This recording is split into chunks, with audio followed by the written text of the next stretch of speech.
Bom, na videoaula anterior a gente viu o processo de obtenção de energia a partir da glicose, tanto de forma aeróbica, ou seja, a via glicolítica gerando duas moléculas de piruvato, esse piruvato sendo destinado para a mitocôndria para virar acetil-CoA e ciclo de Krebs para gerar ATP, quanto na forma anaeróbica, onde essa glicose vai ser transformada em piruvato, esse piruvato é transformado em lactato. Essa transformação de piruvato em lactato serve para regenerar o NADH, produzido aqui do 3-fosfogliceraldeído para um 3-difosfoglicerado, certo? Bom, esses processos é lógico que demandam a gente entender aonde eles estão acontecendo. Então, o processo de metabolismo anaeróbico acontece principalmente no tecido muscular, mas qualquer tecido com falta de oxigênio, que tem a presença da lactato desidrogenase, pode fazer disso uma fonte de energia. Então é muito comum em situações onde o cirurgião vai fazer vai campear o tecido para evitar a irrigação e para poder manusear ali.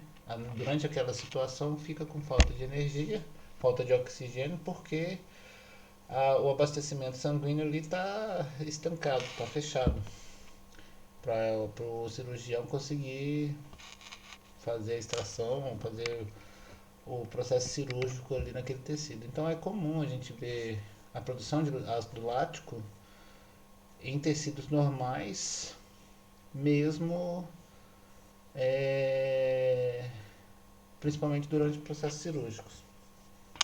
Agora a gente vai ter que entender nas condições onde o nosso organismo produz a glicose. Isso acontece relativamente frequentemente durante o nosso dia. É comum o nosso organismo, em algumas situações, ficar muito tempo sem ingerir carboidratos, sem se alimentar de forma adequada, e não chegando carboidratos pela dieta, o nosso organismo vai dependendo cada vez mais desse processo que a gente chama de gliconeogênese. Gliconeogênese, o próprio nome está falando, gênese é a origem, neo é nova, glico é glicose, ou seja, origem de uma nova glicose. Bom, entendendo esse processo aqui, o que a gente quer agora é produzir essa molécula. A partir da onde? Bom, no nosso organismo, as setinhas que chegam até ela, ou vem aqui da frutose, certo? Ou vem da lactose, da galactose, da sacarose e da galactose, da sacarose e da lactose, desculpem, ou vem daqui. Bom, se a gente está pensando em produzir glicose, nem sacarose nem lactose vai estar presente. A gente não está adquirindo isso na dieta. Então a gente está pensando numa situação onde a fonte de carboidratos externas está limitada. E o nosso organismo vai utilizar outras substâncias para gerar glicose. Outras substâncias que não sejam carboidratos. Quais substâncias? Bom, a gente vai ver que as principais matérias-primas que a gente utiliza para gerar glicose é o próprio lactato, que veio a partir da glicose, mas ele não é um carboidrato. Alguns aminoácidos e essa setinha que a gente está vendo aqui, ó, que é o glicerol. Vem lá do metabolismo de lipídios. Então, a gente tem algumas matérias-primas que a gente consegue utilizar para produzir glicose no nosso organismo, glicose endógena. E em quais circunstâncias a gente vai precisar produzir essa glicose endógena? Principalmente quando a gente tiver muito tempo sem se alimentar, ou seja, o jejum quanto mais prolongado, mais a gente depende dessa produção de glicose dentro do nosso organismo. Por quê? Bom, um dos motivos pelo qual a gente precisa da glicose é que o nosso tecido nervoso, nosso sistema nervoso central, ele primeiro, ele não armazena quase nada, é insignificante o armazenamento de carboidratos nessas células neuronais. Então ele depende do que está disponível na corrente sanguínea. Outro motivo importante que a gente tem que pensar é que o que a gente mais armazena, que é lipídio, não serve para ele. Por quê? Não consegue atravessar a barreira hematoencefálica. Então, o ácido graxo que a gente armazena na forma de triacilglicerol, esses ácidos graxos não conseguem chegar para essas células aqui. Então, ela precisa de glicose. E essa glicose, ela não armazena, então ela precisa que esteja disponível na corrente sanguínea. Quando a gente vai fazer um exame de sangue lá no laboratório e medir a glicose, o resultado é descrito numa concentração que eles encontraram na sua corrente sanguínea em referência a um valor que a gente chama de valor de referência. Então, o valor de referência para aquele período de jejum, que é 8 horas, que eles exigem que você esteja em jejum de 8 horas para fazer o exame de glicose, o valor de referência é de 70 a 100. Acima de 100, a gente tende a achar que a pessoa pode estar com algum problema, principalmente diabetes. Abaixo de 70, a gente já pode classificar como hipoglicemia. E o que a gente vê é que a hipoglicemia costuma ser mais drástica, costuma ser um processo agudo, onde é comum a pessoa até desmaiar. Então, se a pessoa fica ali, às vezes acontece, já deve ter acontecido com quase cada um de nós. A gente acorda de manhã, sai sem tomar café, de repente a gente, na hora de chegar a hora do almoço, não deu fome, ou a gente interteu com outras coisas e acabou não comendo. E aí, 4 horas da tarde, a gente já vem aquela dor de cabeça. Aquela dor de cabeça é um sinal, aquela cefaleia é um sinal que o nosso organismo está faltando de glicose, combustível principalmente para o sistema nervoso central. As hemácias também dependem da quantidade de glicose que está na corrente sanguínea. E elas demandam energia também. Elas ficam 120 dias na corrente sanguínea e elas precisam produzir. Ela tem todo um aparato aí de bomba de sódio e potássio, de controle osmótico e tudo que precisa, que gasta energia. Então, toda a energia dela vem da fermentação lática, que é só produzir energia a partir de carboidratos. A produção de energia a partir de carboidratos.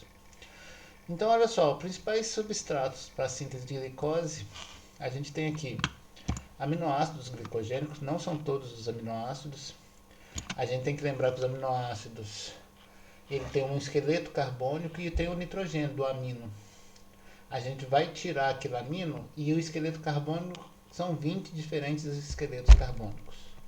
Alguns desses esqueletos, a gente consegue, com pequenas modificações, transformar em alfa-cetoglutarato, que é o intermediário do ciclo de Krebs, em oxalacetato, outro intermediário do ciclo de Krebs, piruvato. Principalmente esses 3 alfa-cetoácidos que a gente chama. Esses 3 compostos são glicogênicos. A gente consegue utilizar eles para gerar glicose, certo? Agora tem alguns que o esqueleto carbônico vira acetil-CoA. E aí a gente vai ver que acetil-CoA não adianta, a gente não consegue transformar em glicose. Outras moléculas que a gente utiliza para a síntese de glicose é o lactato. O lactato mesmo, o lactato produzido a partir da glicose, a gente consegue transformar ele novamente em glicose. Só que aqui a gente tem que perceber o seguinte: o lactato ele é produzido principalmente no tecido muscular em condições anaeróbicas ou no tecido hematopoético, no sangue, pelas hemácias. E ele vai ser reciclado pelos tecidos gliconeogênicos, fígado e rim. Então ele integra 2 tecidos, um produzindo, o sangue transportando e o fígado reciclando ele para glicose. São 2 tecidos diferentes. Propionato, o glicerol e o propionato, a origem do glicerol e do propionato são a gordura. O glicerol, o triacilglicerol, é 3 ácidos graxos ligados a uma molécula de um triálcool, que é o glicerol. Bom, os ácidos graxos, gente, entra aqui, ó. A quebra dele, vocês vão ver no metabolismo de lipídios, é realizada por meio de uma beta-oxidação, um processo que a gente chama de beta-oxidação, e quebra os ácidos graxos de 2 em 2 carbonos. Então, por exemplo, um ácido graxo igual ao palmitato, que tem 16 carbonos, vai quebrar de 2 em 2, vai sobrar 8 acetil-CoA. Aí aqui, ó, olha o tanto de setinha que chega no acetil-CoA. Cada beta-oxidação libera um acetil-CoA, que é uma molécula de 2 carbonos. Então a gente vai quebrar de 2 em 2 carbonos até transformar tudo aquilo em acetil-CoA. Bom, alguns ácidos graxos têm cadeia ímpar. A quantidade no nosso organismo é mínima, mas para os ruminantes ela é importante.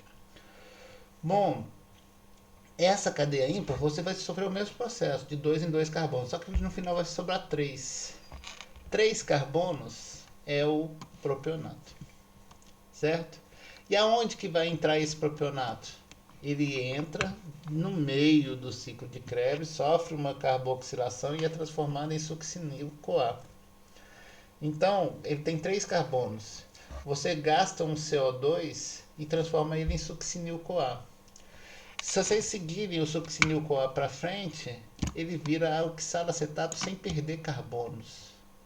Então, esses 3 carbonos que vieram do propionato vão estar incluídos nesses 4 carbonos do oxalacetato. E a gente vai ver que a gente tem que transformar isso aqui em fosfenolpiruvato, que tem 3 carbonos novamente. Então esse quantitativo de carbonos é importante vocês irem contando para saber o que está acontecendo, da onde que é a origem e tudo mais. Bom, eu acabei de falar aqui, já vou adiantar para vocês. Por exemplo, os ácidos graxos de 16 carbonos vão gerar 8 acetil-CoA. E acetil-CoA não tem como eu transformar ele em piruvato. Essa reação é irreversível. A piruvato desidrogenase não tem como a gente revertê-la. Então, isso aqui tem 2 carbonos, o piruvato tem 3. Beleza. Se eu quiser transformar piruvato em glicose, eu preciso de 2 piruvatos, porque aqui tem 3, a glicose tem 6. Esse piruvato vindo do acetil-CoA não tem como. Por que que não tem como? Porque eu não consigo transformar acetil-CoA em piruvato. Aí vocês pegam o acetil-CoA e olha a setinha que sai dele. Essas setinhas azuis aqui, ó, é para transformação do acetil-CoA em ácido graxo, certo? Então você vai transformar ele em ácido graxo, juntar ele com o glicerol e transformar em triacilglicerol, ou seja, carboidrato. Esse acetil-CoA vindo da glicose engorda.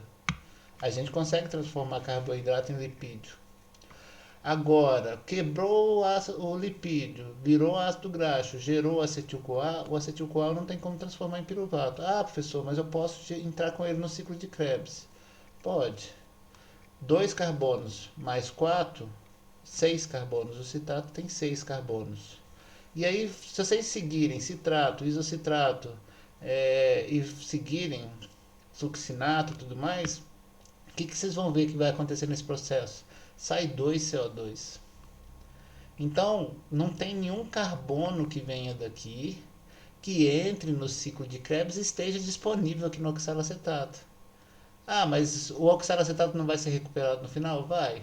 Mas ele já estava no começo, com 4 carbonos. Os carbonos que vieram do lipídio vieram na forma de acetil, 2.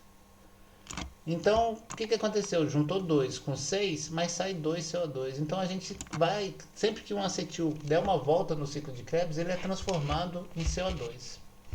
E aí a gente não tem como recuperar esse CO2 para jogar para a glicose. Certo? Então, é uma coisa que assim, a gente fala que carboidratos engorda, a gente consegue transformar glicose, excesso de açúcar, em gordura para armazenar. É verdade.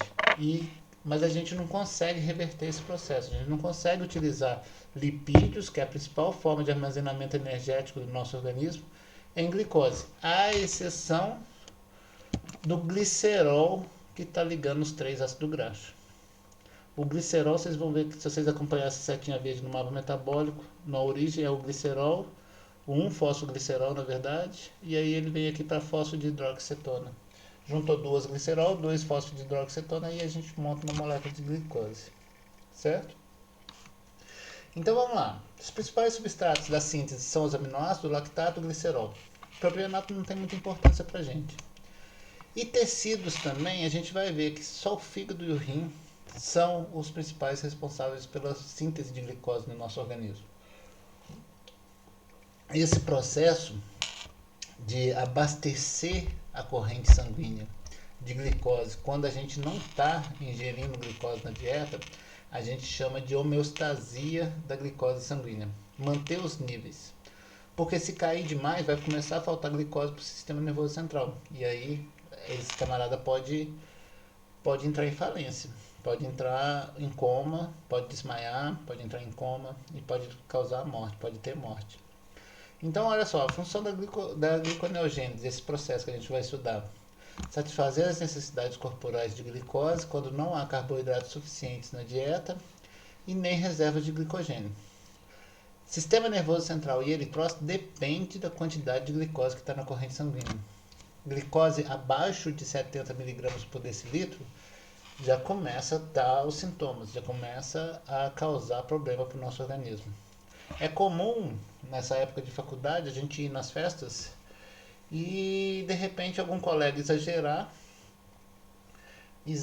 beber demais e de repente a hora que você vê ele está lá desmaiado. O que aconteceu? Geralmente, de uma forma geral, a pessoa bebe, aumenta o metabolismo do organismo de uma forma geral e não ingere carboidrato. No máximo que está acompanhando ali geralmente é proteína, que é a carne, né? Um churrasquinho, uma coisa assim.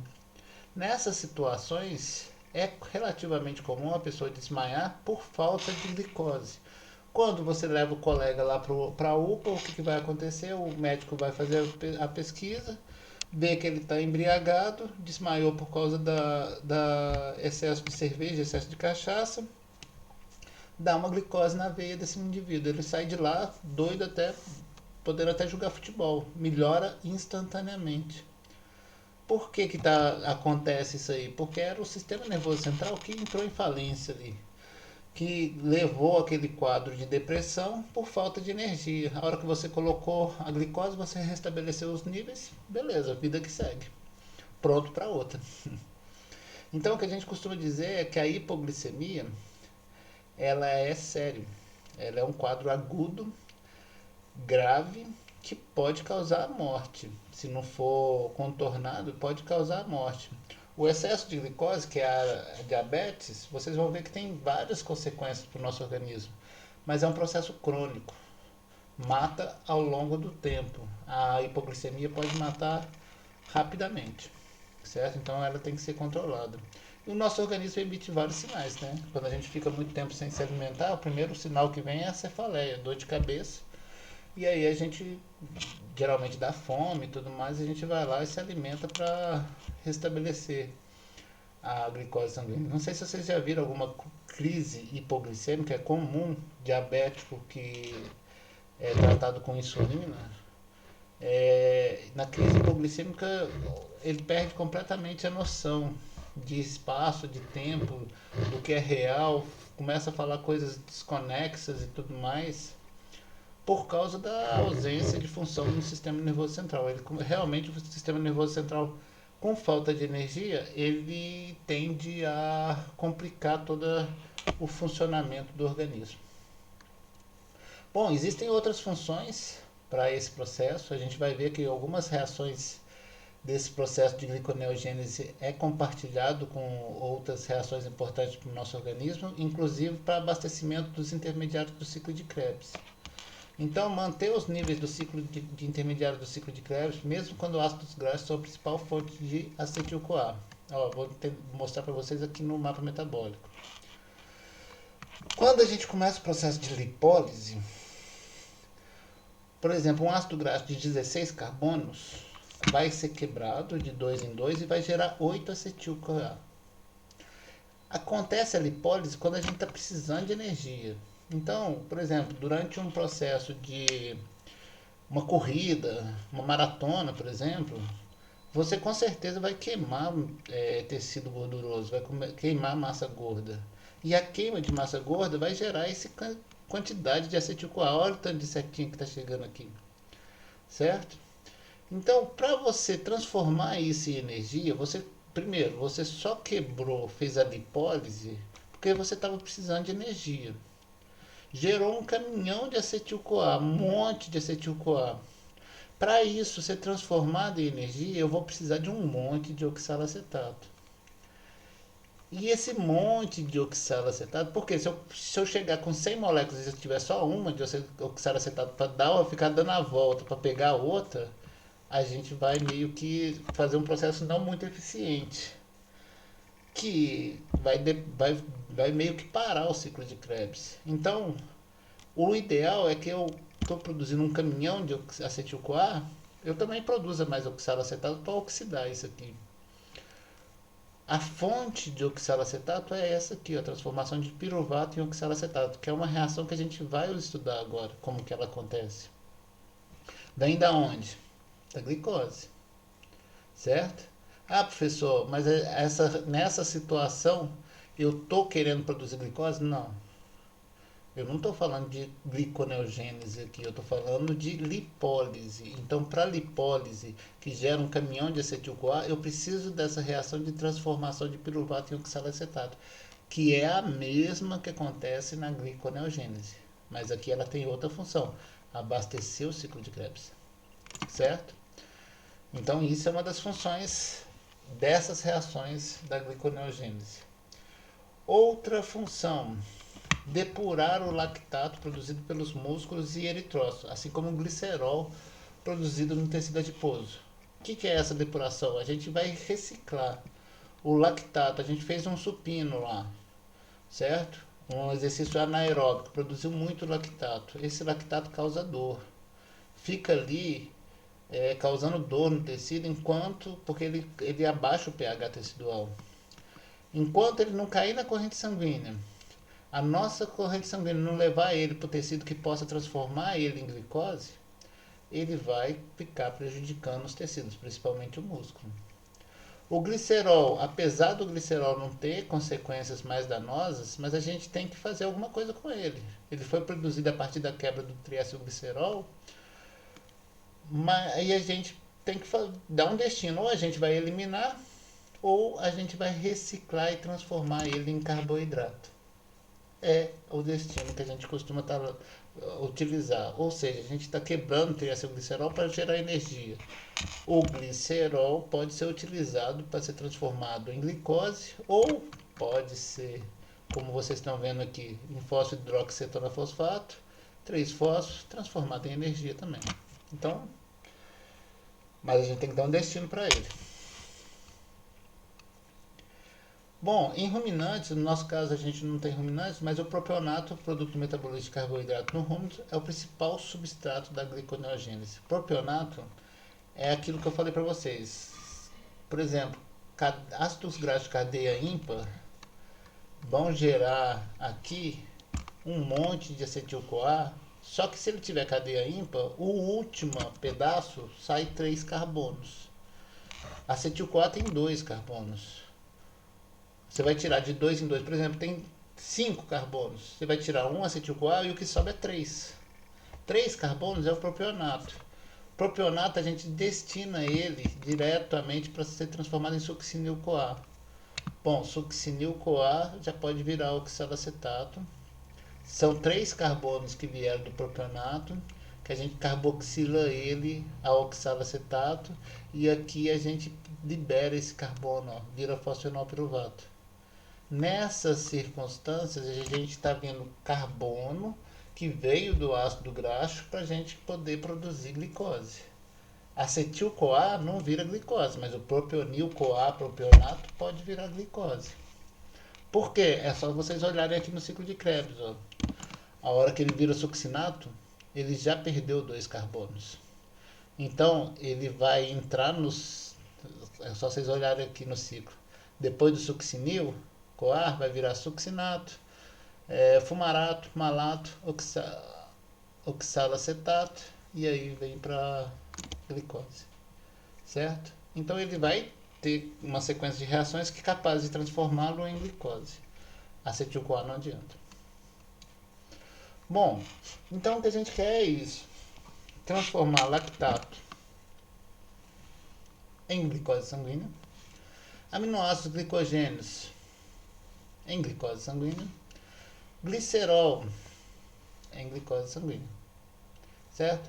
As plantas conseguem fixar CO2, a gente não. A gente depende desses dois processos aqui, ó. Essas duas lados aqui laterais. O que a gente armazena é glicogênio, o que a gente mantém a homeostasia é glicose, que a gente tem que ser capaz de jogar na corrente sanguínea. Certo? Bom, são 3 barreiras logo no mapa metabólico. 3 barreiras em que sentido? Se eu quiser transformar, por exemplo, lactato, piruvato, para virar glicose, eu tenho que subir isso aqui. Bom, várias dessas reações vocês estão vendo que são reversíveis. Essa aqui é reversível entre aspas, essa aqui é reversível entre aspas. Porque essas duas aqui precisam de enzimas diferentes se eu quiser fosforilar ou desfosforilar. São enzimas diferentes. Aqui também. E essa aqui não tem uma enzima que transforma piruvato em fosfenolpiruvato, não. Então, o lactato, para eu chegar no fosfenolpiruvato, eu preciso transformar ele em piruvato e arrumar um caminho que vai chegar no fosfenolpiruvato. Qual o caminho é esse? Bom, é o que a gente vai ver agora. A gente está desviando dessa reação. Então, tá aqui, ó. Na via glicolítica, a gente conseguiu pegar o fosfenolpiruvato, a enzima tira esse fosfato, transfere para o ADP e produz ATP. Isso aqui acontece 2 vezes, ou seja, a gente produz 2 ATPs naquela etapa, naquela última etapa da via glicolítica ou da glicólise. Só que é irreversível. Se eu quiser subir, eu preciso dar um jeito de transformar piruvato em fosfenolpiruvato. Não tem uma enzima que faça isso. Mas tem um caminho. Primeira coisa, esse piruvato não tem jeito, vai entrar na mitocôndria. O destino dele é a mitocôndria, tanto para gerar energia quanto para ser transformado em glicose. A diferença dele gerar energia ou ser transformado em glicose é basicamente o nível energético da célula. Se a célula tiver com muita energia, ela bloqueia o ciclo de Krebs. Se ela tiver com falta de energia, o ciclo de Krebs vai estar fornecendo, vai ser o principal motor que vai fornecer essa energia para ela. Então, olha só, piruvato entrou na mitocôndria. Dentro da mitocôndria, ele pode ser transformado em acetil-CoA, como ele pode ser transformado em oxalacetato. Os dois abastecem o ciclo de Krebs. Só que a transformação de piruvato em oxalacetato depende dessa reação. Ó. Piruvato vai se juntar, é uma carboxilação, onde para a gente juntar CO2 em qualquer molécula, geralmente a gente precisa de biotina, então essa biotina é um derivado da vitamina B7. Se é uma vitamina, isso aqui tem que vir da dieta. Bom, essa biotina vem da dieta, está participando como uma coenzima e aí gasta-se ATP. Um piruvato ele é carboxilado na presença de biotina e com gasto de ATP a oxalacetato. Esse processo aqui. Certo? Bom, isso aqui, gente, no mapa metabólico de vocês, é essa reação. Piruvato, oxalacetato. A característica do oxalacetato é ele não pode sair da mitocôndria. Eu vou explicar por que ele não pode sair. Vamos lá. Vocês estão aí sentados estudando, assistindo essa videoaula. O músculo de vocês precisa de, vamos falar um valor qualquer, 2 ATPs por minuto para se manter. De repente vem um cachorrão lá e você tem que sair correndo.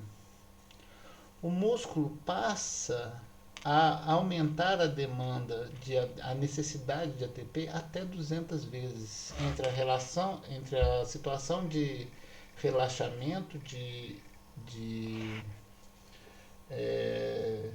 descanso para a situação de trabalho, onde você vai ter contração e relaxamento. A demanda, o aumento da demanda é da ordem de até 200 vezes, ou seja, se ele gastava a hora que você estava descansando lá, sentadinho, relaxado, 2 ATPs, ele passa a precisar de 400 ATPs. Quem que vai fornecer? o ciclo de Krebs, certo? E esse ciclo de Krebs só consegue abastecer se eu tiver acetil-CoA e oxalacetato como combustível. Então, se eu tivesse como, numa situação qualquer, um transportador que julgasse fosse capaz de julgar acetil-CoA e o oxalacetato para fora da mitocôndria, na hora que você precisar de muita energia e precisar desses dois substratos para fazer o ciclo de Krebs funcionar, você tem que aumentar a quantidade. E aí seria uma competição. Competição entre o transportador que vai pegar, que poderia pegar isso aqui e jogar para fora, e essa enzima que vai utilizar os dois e juntar para formar citrato. Para evitar, ou seja, evitar que aconteça o esvaziamento do ciclo de Krebs quando a gente produzir muito acetil-CoA, quando a gente produzir muito oxalacetato, nenhum nem outro pode sair da mitocôndria. Se eles não podem sair, tem um problema aqui. Qual que é o problema? A gente transformou piruvato em oxalacetato para que a gente conseguisse produzir fosfenolpiruvato no citoplasma. Por que precisa ser no citoplasma? Porque todas essas reações aqui são citoplasmáticas. A transformação de piruvato em oxalacetato aconteceu com uma enzima mitocondrial, ou seja, dentro da mitocôndria. Bom, se eu quiser fazer essa ligação, eu tenho que ver como é que pode sair. Bom, a saída acontece porque, primeiro, vocês têm que entender, o ciclo de Krebs está parado, não está precisando de energia. O próprio ATP, a quantidade de ATP já inibe o ciclo de Krebs. Então começa a acumular o oxalacetato. Se eu tivesse o transportador, era a hora de jogar ele para fora, mas ele não tem. Porque se a hora que for a demanda eu tivesse esse transportador, eu estaria esvaziando o ciclo de Krebs durante uma necessidade energética. Então ele não sai. Bom, mas ele acumulando e o ciclo de Krebs estando parado, automaticamente essa reação aqui que veio do malato, faz parte do ciclo de Krebs, ela é reversível. Então eu acumulei oxalacetato, eu tenho muito produto para uma reação reversível que vai pegar esse produto e transformar em reagente, ou seja, vai reverter isso aqui e transformar oxalacetato em malato. Malato acumulou, aí sim é um sinal que, primeiro, o ciclo de Krebs está parado. Segundo, que a gente está tendo muita produção de oxalacetato. O malato tem um transportador para fora da mitocôndria. E aí a gente segue esse raciocínio, ó. Piruvato, oxalacetato. Aqui a gente gasta energia. Esse oxalacetato acumula. Por esse acúmulo, porque ele não está sendo destinado para a produção de energia no ciclo de Krebs, ele é transformado em malato. Acumulou malato, aí a gente tem um transportador que joga ele para fora. Esse malato sai, lá fora volta a ser oxalacetato, e esse oxalacetato, por essa reação aqui, é transformado em fosfenolpiruvato. Bom, outra reação onde a gente tem uma descarboxilação às custas de energia, a gente gasta outro ATP. Então, para transformar piruvato em fosfenolpiruvato, a gente gasta um ATP aqui e outro ATP aqui. Como a gente precisa de dois piruvatos, para gerar dois fosfenolpiruvatos, a gente vai gastar 4 ATPs só para reverter essa transformação de piruvato em fosfenolpiruvato. Uma outra característica é que nesse processo a gente está pegando NADH de dentro da mitocôndria e jogando para fora. Por quê? Porque aqui no mapa metabólico, de 3-fosfogliceraldeído para 1,3-difosfoglicerato, a gente produziu NADH. Se a gente quiser reverter, a gente tem que fornecer NADH. De lactato para piruvato também produz NADH. Nasce no citoplasma. Então aqui a gente tem uma fonte de NADH e aqui da mitocôndria para fora a gente passa NADH de dentro para fora. Outro caminho é a gente pensar que o lactato produz NADH, piruvato entra, gasta um ATP, lá dentro o oxalacetato pode ser transformado em fosfenolpiruvato, gasta-se um ATP e esse fosfenolpiruvato sai. Certo? Então tanto esse caminho quanto esse caminho acontece. A diferença é que aqui a gente consegue transferir NADH mitocondrial para o citoplasma. Aqui não tem a necessidade porque a origem é o lactato. Bom, a outra etapa que a gente tem que focar é a transformação, a retirada de fosfato da 1,6-bifosfofrutose. Como eu falei para vocês, quando a gente quer fazer a quebra, quer fazer a via glicolítica, a gente fosforila pela fosfofrutoquinase 1. Se eu quiser tirar esse fosfato, reverter aquela reação lá, ó, essa reação aqui, ó, da 1,6 de fosfofrutose para 6 fosfofrutose, tirar aquele fosfato, eu preciso de outra enzima. Aqui está mostrando que é reversível. Mas na verdade fica mais legal se vocês entenderem que, olha, de cima para baixo é uma enzima, de baixo para cima é outra enzima. A mesma coisa aqui, ó. São processos onde, para acontecer a reversão, precisa de uma outra enzima específica. No caso, essa enzima que reverte a reação da fosfofrutoquinase 1 é chamada de frutose 1,6-bifosfatase, presente no fígado e nos rins. A mesma coisa da hexoquinase, a gente precisa da glicose 6-fosfatase, que vai tirar esse fosfato. Vocês lembram quando eu falei que esse fosfato é como se fosse um carimbo de marcação? Enquanto ele estiver ali, a glicose não consegue sair da célula, não consegue ser transportada pelos transportadores de glicose, pelo GLUT1 ou GLUT4 ou GLUT2. E aí, a gente tem que tirar esse fosfato. Quem tira é outra enzima, não é a hexoquinase, é a glicose 6-fosfatase. Presente no fígado e rim, que são os órgãos gliconeogênicos, certo? Quem tem essa enzima capaz de tirar o fosfato da glicose, capaz de retirar aquele carimbo de marcação de propriedade para que essa glicose possa ser exportada, julgada na corrente sanguínea, fígado e rim, que são os tecidos gliconeogênicos, certo? Esse slide aqui, gente, representa bem isso que eu falei para vocês. Olha, no mapa metabólico de vocês, está mostrando como reação reversível, a glicose para 6-fosfoglicose. Mas é enzimas diferentes, então ela ficaria mais legal se a gente mostrasse dessa forma aqui, ó. A mesma coisa da fosfofrutoquinase 1 e da frutose 1,6-bifosfatase. Então, esse mapa, essa figura aqui, mostra bem os controles. Essa parte que parece sanfoninha, gente, tudo isso vocês vão ter uma aula só para controle do metabolismo.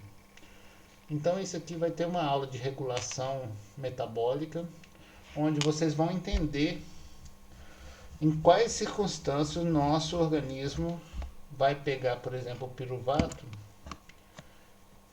lugar ele na mitocôndria, transformar ele em acetil para ele juntar com oxalacetato e ser quebrado no ciclo de Krebs.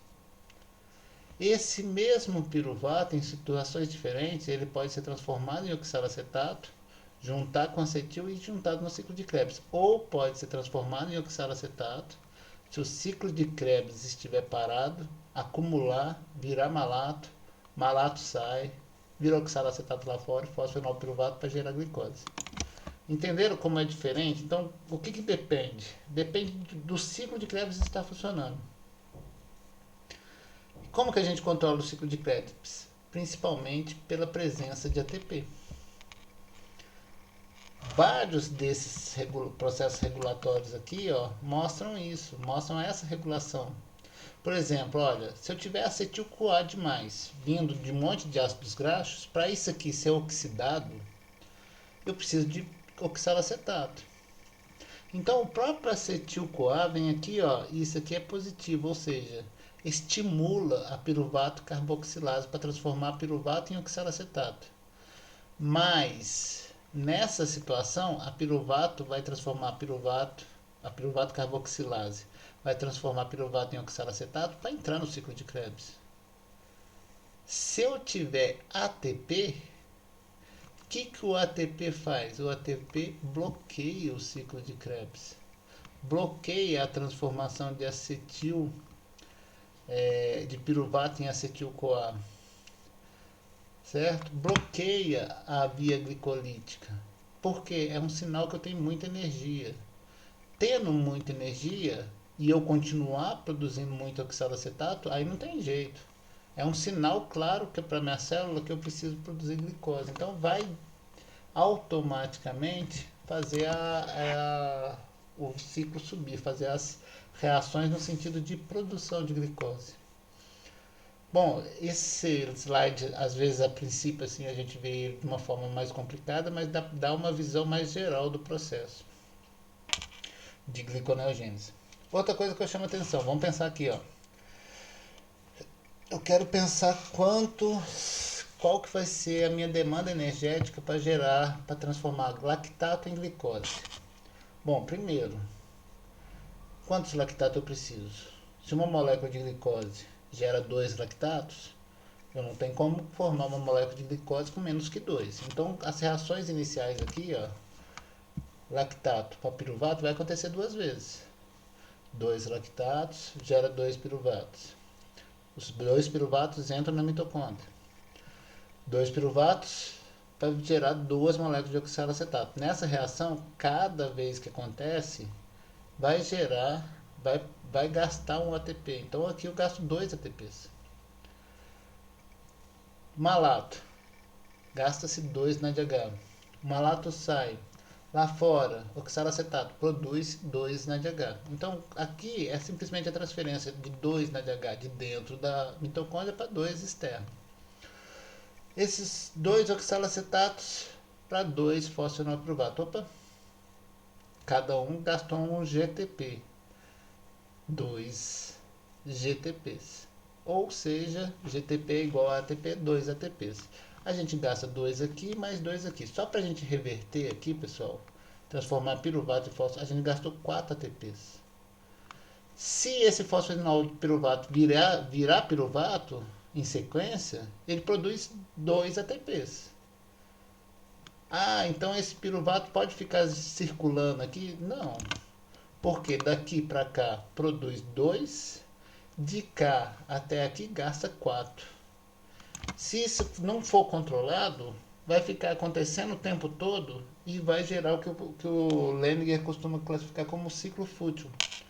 Degradação de energia sem chegar a lugar nenhum. Simplesmente vai quebrar ATP. O rendimento disso aí é sempre menos 2. Cada volta que desce nessa situação seria sempre menos 2 ATPs. Então isso não acontece. Pontos de regulação, isso aqui, a piruvato quinase, é um ponto de regulação, assim como a piruvato carboxilase. Tem que ser controlada. Essa aqui vai estar ativa quando essa aqui estiver inativa. Certo? De uma forma geral. Bom, gerou 2 fosfenolpiruvato, desculpa. 2 fosfenolpiruvato. Aqui a gente está pensando na formação de glicose, processo de gliconeogênico. Então vai subir. Bom, vocês estão vendo 3 fosfoglicerato, opa, para cá. Isso aqui acontece 2 vezes. Cada vez gasta um ATP, então aqui tem uma demanda de mais 2 ATPs. Já gastamos 4. Aqui mais 2, 6. Aqui gasta NADH. Pô, mas aqui produziu, pegou o NADH que veio de dentro da mitocôndria, aqui produziu NADH, então aqui não é um problema. Gliceraldeído 3-fosfato, aí junta com dihidroxetano fosfato, pá. Bom, aqui tem um ponto. Por quê? Eu quero subir, eu quero produzir glicose. Quando eu fiz a via glicolítica, a glicólise, a transformação de frutose 6-fosfato para frutose 1,6-bifosfato gasta 1 ATP. De baixo para cima tem energia suficiente para produzir ATP. Só que se eu não acoplar, eu favoreço a produção da frutose 6-fosfato. E o que é não acoplar? É fazer com que essa reação aqui seja exergônica, seja favorecida no sentido do produto. Como o que eu quero é a glicose, e o ciclo de Krebs está parado por excesso de ATP, então para que eu vou produzir ATP aqui? A mesma coisa a gente pensa nessa reação. Então, tanto a transformação da frutose 1,6-bifosfato em frutose 6-fosfato, quanto a transformação da frutose 6-fosfato em frutose são processos altamente exergônicos não acoplados à síntese de ATP, para favorecer a produção do produto, que é a glicose.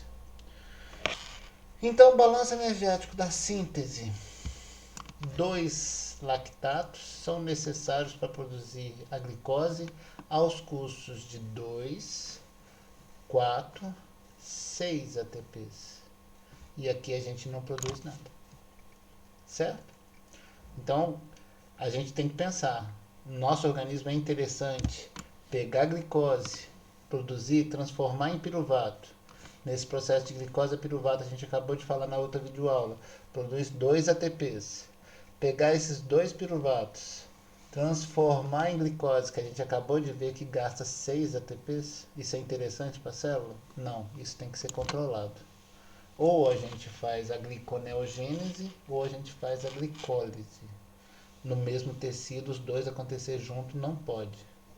Não tem como, tem que ser controlado, tem que ser regulado isso aí. Bom, glicerol, como eu falei para vocês, que vem lá dos ácidos graxos, vai entrar aqui, já entra no meio do caminho. Propionato, que vem dos ácidos graxos de cadeia ímpar, já entra no succinil-CoA. Succinil-CoA fumarato, malato, ó. Os carbonos saem do citrato para o alfa-cetoglutarato, do alfa-cetoglutarato para o succinil-CoA.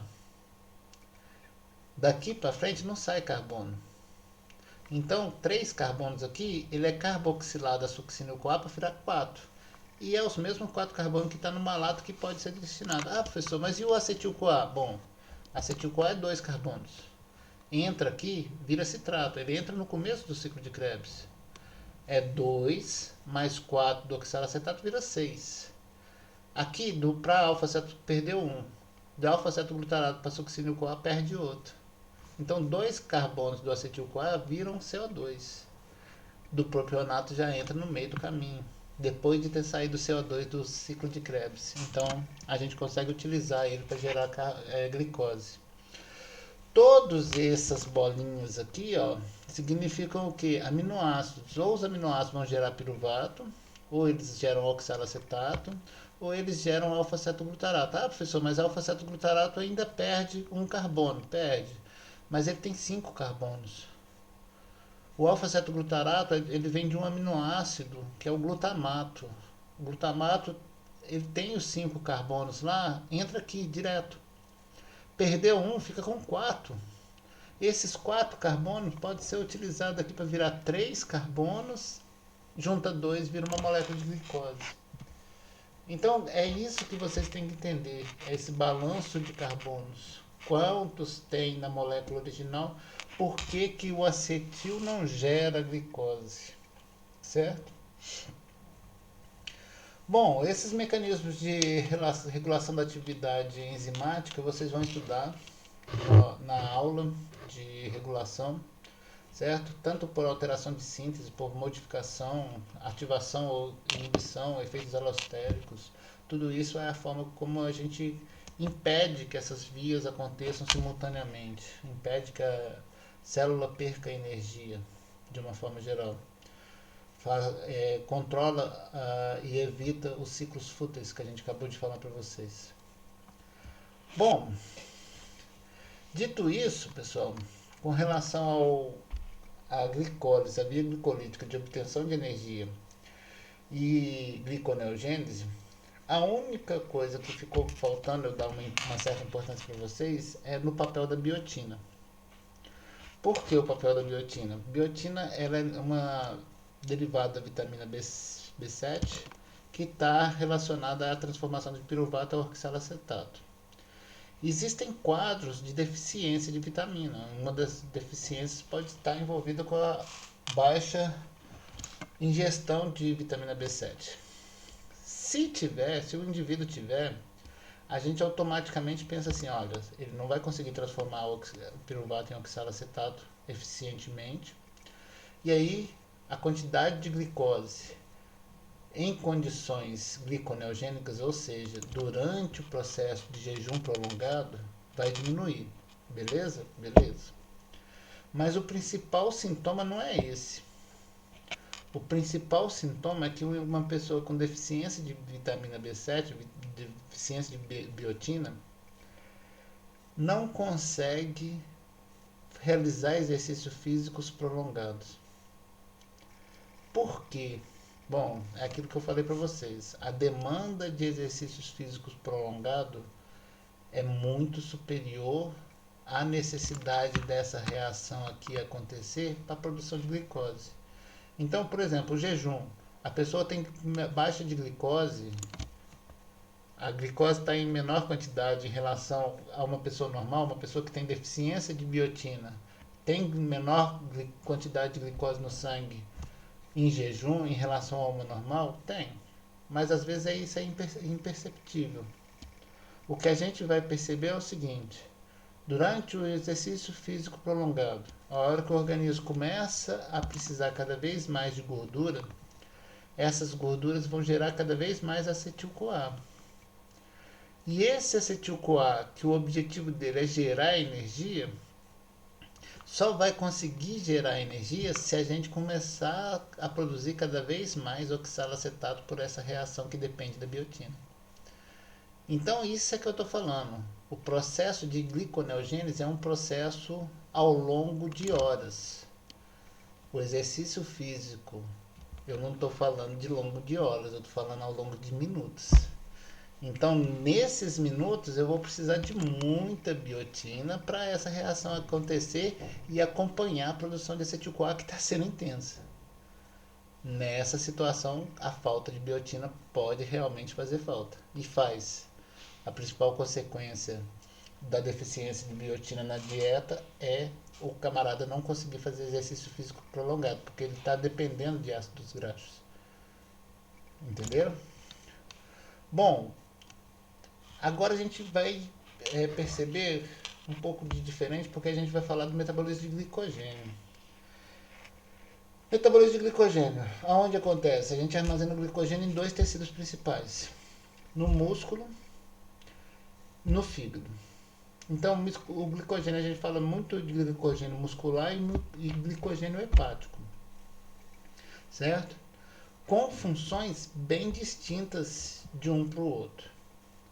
Bom, quando a gente quer quebrar o glicogênio, a enzima tem que fazer a quebra da ligação glicosídica e o produto, a enzima que chama-se glicogênio fosforilase, utiliza fosfato inorgânico para fosforilar e usar esse fosfato na quebra dessa ligação glicosídica, e o que produto ali é glicose e um fosfato. Bom, no mapa metabólico de vocês, sai direto aqui, ó.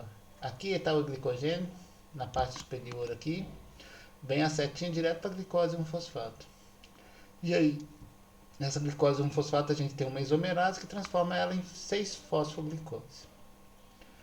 Bom, como eu falei para vocês, estava armazenado ou no fígado ou no músculo. Chegou aqui. O que vai acontecer se é no fígado? Bom, o fígado tem dois destinos. Quais? Ele tem a enzima que tira o fosfato dele e pode transformar essa 6-fosfoglicose em glicose e jogar na corrente sanguínea. O músculo não tem como. Então, qual que é o destino dessa glicose que estava armazenada como glicogênio no músculo? Energia. Então, é muito diferente pensar isso em termos teciduais. A função do glicogênio hepático é fornecer glicose para a corrente sanguínea. Em quais condições a gente quebra o glicogênio que estava armazenado lá? No jejum. Quem que é a enzima, quem que é o hormônio que atua no jejum? É o glucagon. O glucagon ele é responsável por ativar aquela glicogênio fosforilase. Então o glucagon ele vai dar o sinal, ó, tá armazenado aí no fígado, libera. Por quê? Eu estou em jejum, o organismo está em jejum, está faltando glicose para o sistema nervoso central. Então vamos liberar o que está armazenado. O fígado, gente, é um tecido, é um órgão de aproximadamente 1,1 kg. 10% dele ele consegue armazenar na forma de glicogênio, 10% do peso dele, ou seja, ele tem ali mais ou menos umas 100, 110 gramas de glicogênio, que é liberada durante o jejum. Bom, durante o jejum, independente se você está fazendo exercício físico ou não, você gasta essa energia. O que muitos autores afirmam é que 8 horas de sono, e muito pouca gente é sonâmbula que come à noite, né? Mas 8 horas de sono é o suficiente para depledar ou gastar até 80%, 90% do estoque de glicogênio hepático. Bom, e o músculo? Bom, vamos lá. Músculo, o destino dele é aqui, ó. Ele também é quebrado, o glicogênio é quebrado, gera um fosfoglicose. A isomerase vem, transfere esse fosfato do carbono 1 para o carbono 6. Porém, o único destino desse 6-fosfoglicose é a obtenção de energia, ou de forma anaeróbica ou de forma aeróbica. Então, quem vai estimular a quebra do glicogênio não é o glucagon, é principalmente a adrenalina. A adrenalina é o hormônio da contração muscular. A hora que você faz exercício, você libera adrenalina. A adrenalina vai falar, ó, músculo, libera aí, quebra o glicogênio, porque é a fonte de energia que a gente precisa. Essa via de transformação e jogar essa glicose para fora, o músculo não tem. Então, o glicogênio hepático é um armazenamento de carboidrato para o organismo todo, porque ele vai manter os níveis de glicose na corrente sanguínea. O glicogênio muscular não. É um armazenamento de glicose para ele, certo? Como eu falei, a demanda do tecido muscular em relação à quantidade de carboidrato para ele produzir energia pode aumentar 200 vezes. Da onde que ele vai obter essa energia? Principalmente do que está armazenado lá dentro, que é o glicogênio. Ou de forma aeróbica ou de forma anaeróbica. Bom, na prática, então, vamos pensar. Se você acorda de manhã e vai fazer um exercício físico, o ideal é você fazer o exercício físico em jejum ou após o café da manhã. Se você está pensando em emagrecer, tanto um quanto o outro não muda nada. Por que não muda nada? Porque você falar que você quer emagrecer, você quer quebrar esses indivíduos aqui, ó, gordura. Geralmente 20 minutos de exercício físico aeróbico é o suficiente para acabar com o estoque de glicogênio muscular, certo? E acabar com o estoque de glicogênio muscular, quando a gente vai diminuindo a quantidade de energia dentro, é que a gente começa a aumentar a demanda desse lipídio, porque o lipídio está em outro tecido, está lá no tecido adiposo. Então a gente tem que mandar a sinalização para que esse combustível chegue para o tecido muscular. No camarada que acordou e saiu para correr, o fígado tem pouco glicogênio, mas o músculo ainda tem bastante.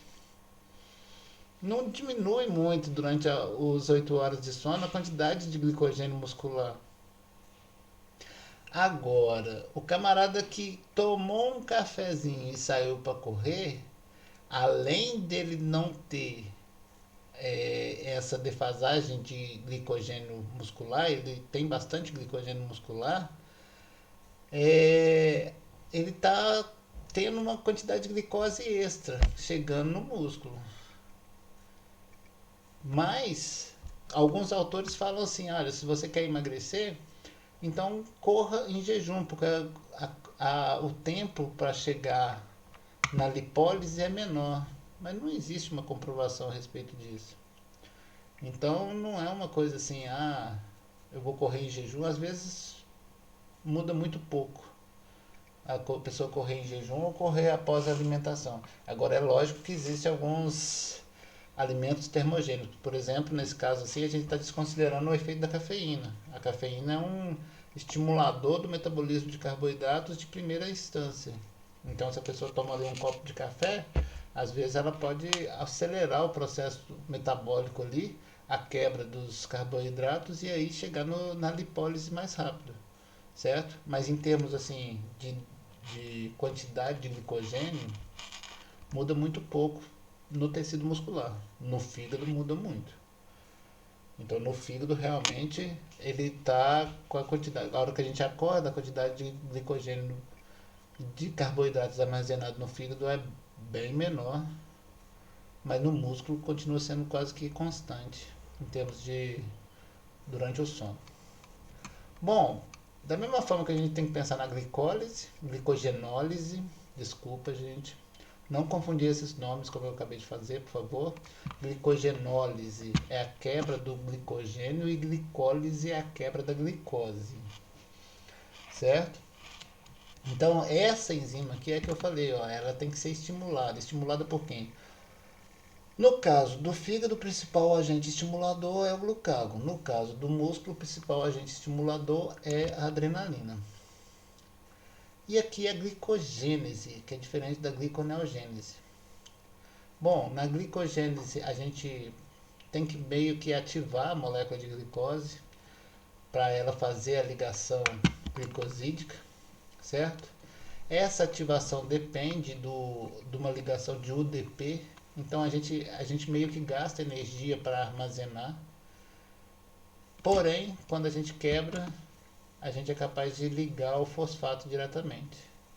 Então, olha só, aqui a gente está gastando UTP, que vai virar e o ativador vai ser o UDP, ou seja, isso é um fosfato daqui. Então a gente está gastando UTP, ou está gastando ATP. Mas quando a gente quebra, o que sai aqui é direto glicose 1-fosfato. Então, olha só, lá no mapa metabólico vocês vão entender melhor. No mapa metabólico, olha só, do glicogênio para 1-fosfoglicose, a gente não gasta ATP. Mas da 1-fosfoglicose para UDP glicose, a gente gastou UTP. Ou seja, a gente gastou energia.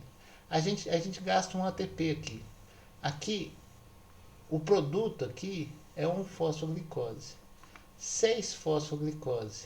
Se a gente quiser energia, olha só, qual que é o balanço de uma molécula que veio do glicogênio até piruvato?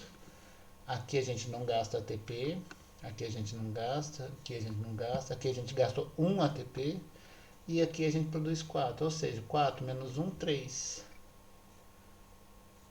Certo? Então, o caminho correto é a gente pensar assim, ó, glicose. Aqui a gente gasta 1, certo?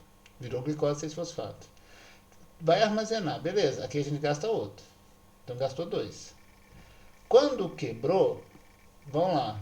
Quebrou, chegou aqui no fosfoglicose. 6-fosfoglicose. Aqui a gente gastou outro. Gastamos 3. Certo? Mas a hora que a gente chega aqui, a gente acaba produzindo 4.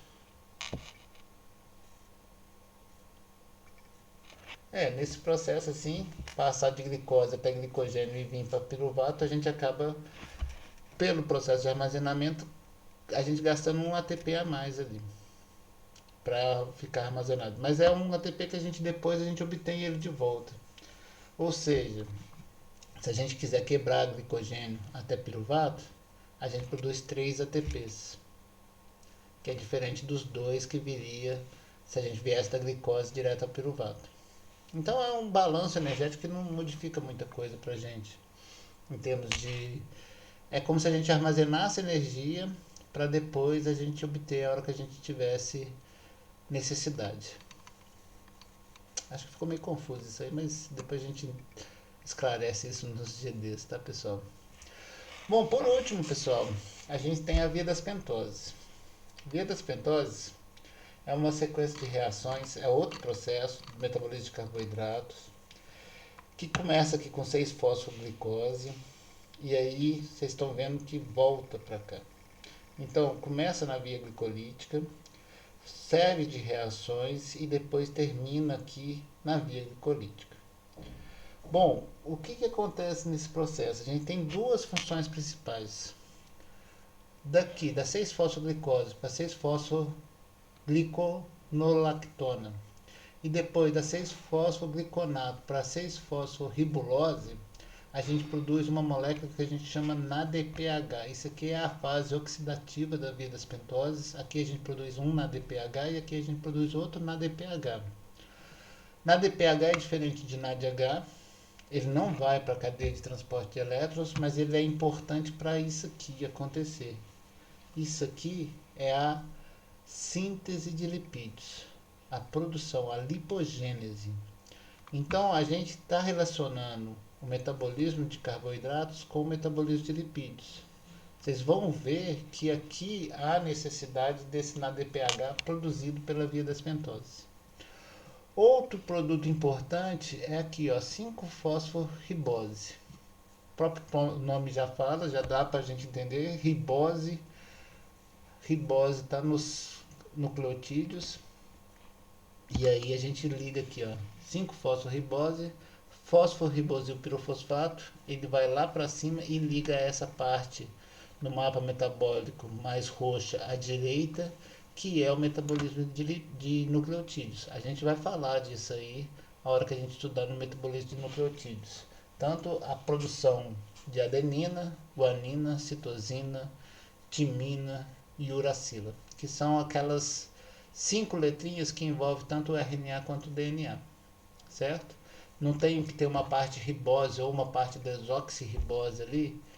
Isso vem do carboidrato e vem dessa via das pentoses. Então isso aqui está muito presente em tecidos que precisam de nucleotídeos. Quais tecidos precisam de mais nucleotídeos? Aqueles que estão em alta taxa de proliferação. Tecido cancerígeno também precisa disso aí, porque está em alta taxa de multiplicação. Stem cell precisa disso aqui acontecer. Stem cell é células tronco que vão se multiplicar e dar origem aos tecidos. Qualquer tecido que o ciclo celular esteja bem ativo, isso aí está essa via das pentoses aqui vai estar acontecendo. Bom, e outra função onde a gente pode relacionar é a produção de NADPH. Como é para a síntese de lipídios, isso aqui vai estar muito presente em tecidos que podem produzir lipídios, como tecido adiposo e tecido o fígado, certo? Então essas duas funções é importante a gente entender no caso da via das pentoses. O processo ele é mais complexo que isso, é mais complexo até do que está desenhado no mapa metabólico de vocês. Na verdade, a gente tem várias enzimas, algumas transferem grupo ceto, outras transferem grupo aldeído. Então, olha só, a gente produz aqui ó, uma sequência de reações onde pega a glicose 6-fosfato, chega na ribose 5-fosfato, que é uma de 5 carbonos. Aí, o que acontece? Ela junta com a xilulose. A xilulose tem 4 carbonos. Não, tem 6 carbonos, 5 carbonos também, desculpe. É uma hipermerase, então é 5 carbonos. Ela passa um carbono para a ribose, passa 2 carbonos para a ribose, ela fica com 7 carbonos e sobra 3. E aí a gente vai tendo essa confusão, essa transferência. Ó. Aqui passa um carbono para cá, forma 4 e aqui 6. A glicose 6-fosfato volta a ser glicose 6, a frutose 6-fosfato volta a ser glicose 6-fosfato. Isso aqui já está na via metabólica, lá na via glicolítica. 4 carbonos não está lá, mas a gente recebe outro da xilulose e volta a ser frutose. Então, isso aqui, gente, nada mais é do que o que a gente chama de recuperação. São reações onde a gente tem transferência de grupo carbonos, mas tudo isso que a gente produziu, o que a gente quer é jogar na via glicolítica novamente. Aproveitar o máximo possível. Sai um carbono, sai um CO2 nesse metabolismo aqui. Mas o quanto mais a gente conseguir aproveitar, aqui são 6 carbonos, 6, aqui virou 5. Aí eu quero jogar aqui que estão 6 ou 3. Então nessas reações a gente vai juntando uma molécula com a outra, transferindo um carbono de uma para outra, até que a gente vire e jogue todos esses produtos nessa via aqui, que é a via glicolítica, metabólica, energética das nossas células. Então, olha só, a gente tem uma fase oxidativa, que produz NADPH e sai um CO2. Uma fase de recuperação desses carbonos para jogar na via glicolítica. Outra coisa, são duas funções, produção de NADPH e produção da 5-fosforribose. NADPH está relacionada à síntese de lipídios, a 5-fosforribose está relacionada à síntese de nucleotídeos, certo?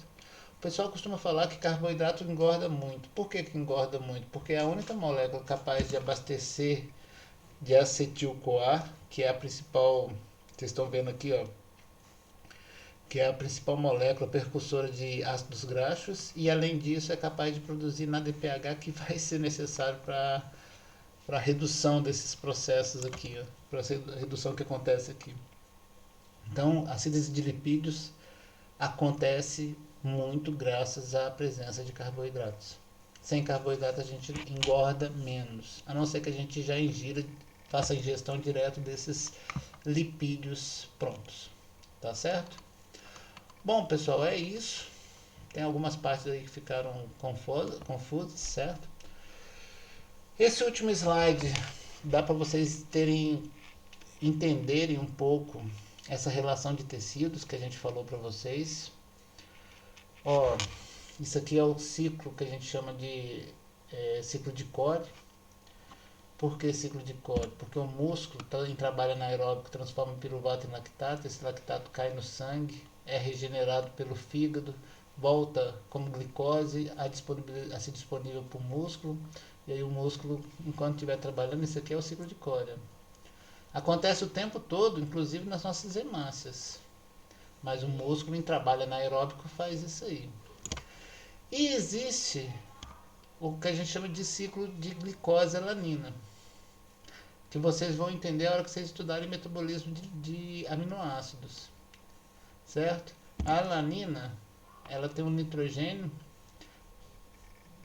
o piruvato, quando recebe esse nitrogênio, ele se transforma na alanina, essa alanina cai na corrente sanguínea, lá no fígado ela é desaminada, faz uma transaminação, volta a ser piruvato, o fígado transforma isso em glicose para abastecer.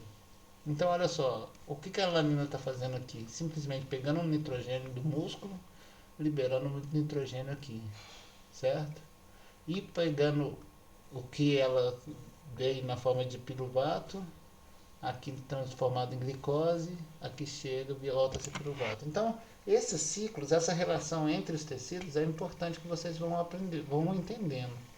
A gente vai falar de metabolismo de lipídios, a gente vai falar de metabolismo de aminoácidos. Sempre vocês tentem pensar aonde está acontecendo aquele processo e em quais condições aquele processo está acontecendo. Porque, por exemplo, se a gente falar de gliconeogênese, síntese de glicose, a gente tem que falar que o fígado está envolvido.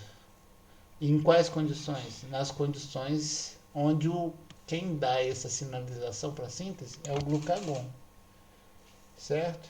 Se a gente falar da síntese de glicogênio, quem que dá a sinalização? A insulina. Porque a gente armazena a glicose na forma de glicogênio logo depois da alimentação. Em jejum, a gente não vai armazenar. A gente vai quebrar. Quem faz a quebra é o glucagon. Então, essas relações de hormônios, tecidos, o que está acontecendo, o processo em si, é mais importante do que decorar cada uma dessas reações. Tá certo? Bom, espero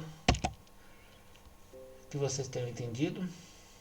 E a gente se encontra depois em outro conteúdo.